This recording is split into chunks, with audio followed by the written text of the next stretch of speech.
Hello everyone, my name is UltimoFive, and today we're going over Sevagoth's exalted weapon, the Reaper's Claws.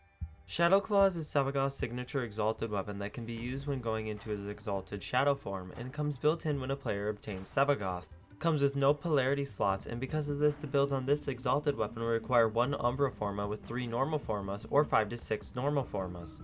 And Shadow Claws excels in large crowd slaughter against all factions in high leveled areas. Advantages for the weapon would be that it has a very high critical chance, a high critical multiplier, and a high status chance. Disadvantages, however, for the weapon would be that it has a short range. The element for the Shadow Claws against a Corpus would be Toxin. Toxin deals 50% base damage per second over 6 seconds, and stacks indefinitely with each instance having its own timer. The build's flex slots are Gladiator Might or Melee Prowess, and is great in the late game with either killing off enemies with Slash or Toxin procs. Toxin is more beneficial, so that is what the player will really want. However, in some circumstances, Slash can be helpful for just getting rid of their shields a bit faster, or to deal with ally armored enemies.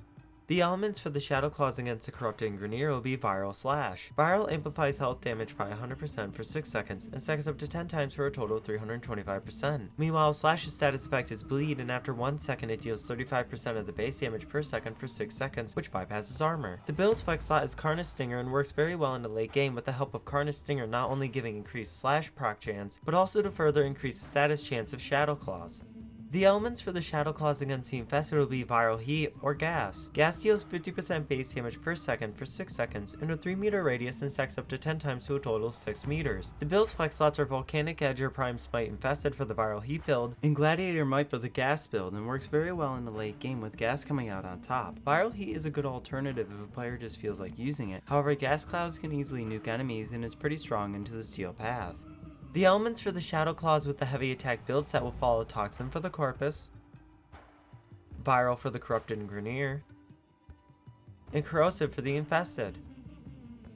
The flex slot for the Corpus will be Gladiator Might, and the other build's flex slots will be their Smite faction mod. These builds are for those who want to utilize the one-shot capabilities of the Shadow Claw's heavy attack. These builds can be taken anywhere just like the normal faction builds, and completely demolish those who stand in your path. However, the weapon ends up dealing with smaller crowds of enemies or single targets rather than medium crowds.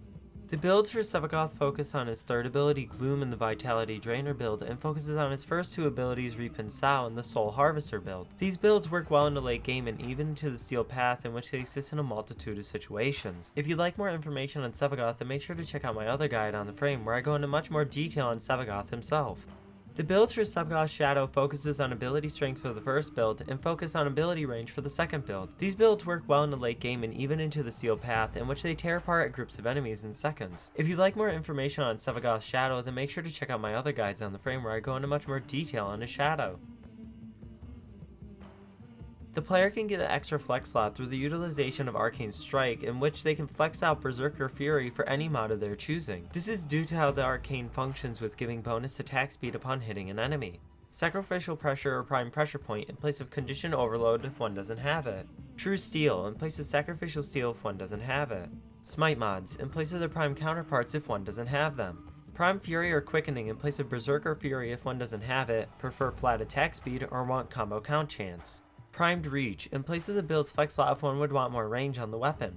Amalgam Organ Shatter in place of Organ Shatter if you use heavy attacks and are okay with losing 5% critical damage. And Drifting Contact in place of the build's flex slot if one can handle the combo chain duration. Arcane Fury, on critical hit, 60% chance for 180% melee damage in melee weapons for 18 seconds. And Arcane Strike, on hit, 15% chance for 60% attack speed to melee weapons for 18 seconds. Thanks for watching. If you want to see more guides on Warframe, please click the like and sub buttons to let me know. And as per usual, I will see you guys in the next video. Goodbye.